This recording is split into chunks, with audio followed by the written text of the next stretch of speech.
তো প্রিয় বন্ধুরা, আজকের থাম্বনেলটি সবাই দেখেছেন নিশ্চয়ই। তো কোন বিষয়ে আজকে কথা বলবো সেখান থেকেই বোঝা যাচ্ছে। তো সরাসরি ডাইরেক্ট সেই বক্তব্যতে চলে যেতে চাই। মুখ্যমন্ত্রী মমতা বন্দ্যোপাধ্যায়ের বড় ঘোষণা, লক্ষ্মীর ভাণ্ডার প্রকল্পের কারণে বাংলায় তৃণমূল কংগ্রেসের জয় জয়কার। এবার এই লক্ষ্মীর ভাণ্ডার প্রকল্পকে নিয়েই বড় ঘোষণা করলেন বাংলার মুখ্যমন্ত্রী তথা তৃণমূল দলের সুপ্রিমো মমতা বন্দ্যোপাধ্যায়। মমতা বন্দ্যোপাধ্যায় লোকসভা নির্বাচনের বিরাট সাফল্য ও বিজয় উদযাপন এবং শহীদ মরণ একই সঙ্গে পালন করলেন। তৃণমূল কংগ্রেসের বড় সাফল্যের পিছনে মাস্টার স্ট্রোক এই লক্ষ্মীর ভাণ্ডার প্রকল্প। লক্ষ্মীর ভাণ্ডার প্রকল্পই তৃণমূলকে বড় সাফল্য এনে দিয়েছে ভোটে জিততে।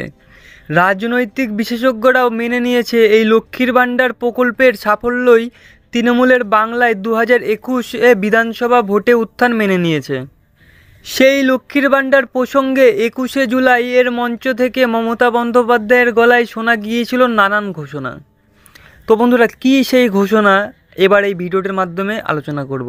তো ঘোষণাটি শোনার আগে যারা যারা আমার চ্যানেল নতুন তারা প্লিজ আমার চ্যানেলটি সাবস্ক্রাইব করে দিও। বর্তমানে লক্ষ্মীর ভাণ্ডার প্রকল্পে 2 কোটিরও বেশি মহিলারা প্রতি মাসে 1000 টাকা এবং 1200 টাকা করে পাচ্ছেন।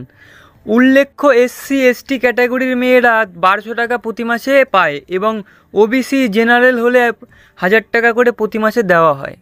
কিন্তু এই রকম অনেক মহিলাই রয়েছেন যারা লক্ষ্মীর ভাণ্ডার প্রকল্পে আবেদন জমা করার পরেও টাকা পাচ্ছেন না এখনও পর্যন্ত। অনেকে বিডিও অফিসে, পঞ্চায়েতে বা দুয়ারে সরকার স্ক্যামে তাদের আবেদন জমা করেছেন, কিন্তু এখনও তারা তাদের ব্যাংকের অ্যাকাউন্টে কোনো কিস্তির টাকা পাচ্ছেন না।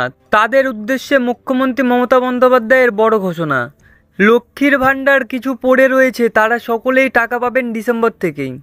লক্ষ্মীর ভাণ্ডারের নতুন আবেদন নিয়ে কাজ শুরু করবে সরকার। পুজোর পরেই বাকি পড়ে থাকা মেয়েদের লক্ষ্মীর ভাণ্ডারের টাকা দেওয়া হবে। মুখ্যমন্ত্রী মমতা বন্দ্যোপাধ্যায় আরও বলেন, লক্ষ্মীর ভাণ্ডার কন্যাশ্রী রূপশ্রীর জন্য 60,000 কোটি টাকা খরচ করেছে। তার সরকার বাংলার বাড়ি, বিধবা ভাতা টাকাও দেবে ডিসেম্বর থেকে। মুখ্যমন্ত্রী জানিয়েছে তাদের কাছে বাড়ির যে লিস্ট আছে সেই লিস্টের অনুযায়ী কাজ শুরু করা হবে। 2,40,000 মহিলাকে লক্ষ্মীর ভাণ্ডারের টাকা দেওয়া হচ্ছে। আরও বললেন, 43 লক্ষ বাড়ি এই 12 বছরে করে দিয়েছি, কিন্তু 11 লক্ষ লোককে বাড়ি এখনও কেন্দ্র সরকারের অনুমোদন দেয়নি এবং টাকাও দেয়নি। তিনি আরও বললেন, এই বাড়ি তৈরির টাকা ডিসেম্বর মাসের প্রথম কিস্তি হিসেবে 60,000 টাকা নিজস্ব কোষাগার থেকেই বাংলার মানুষকে দেবেন। 2021 সালের বিধানসভা নির্বাচনের ইশতেহারে লক্ষ্মীর ভাণ্ডার প্রকল্পের কথা ঘোষণা করেছিলেন মাননীয় মুখ্যমন্ত্রী মমতা বন্দ্যোপাধ্যায়। বিপুল ভোটে বিধানসভায় জিতেই তারপর এই প্রকল্পটি 2021 সালে 16 আগস্ট সমগ্র বাংলায় জুড়ে চালু করেছিলেন।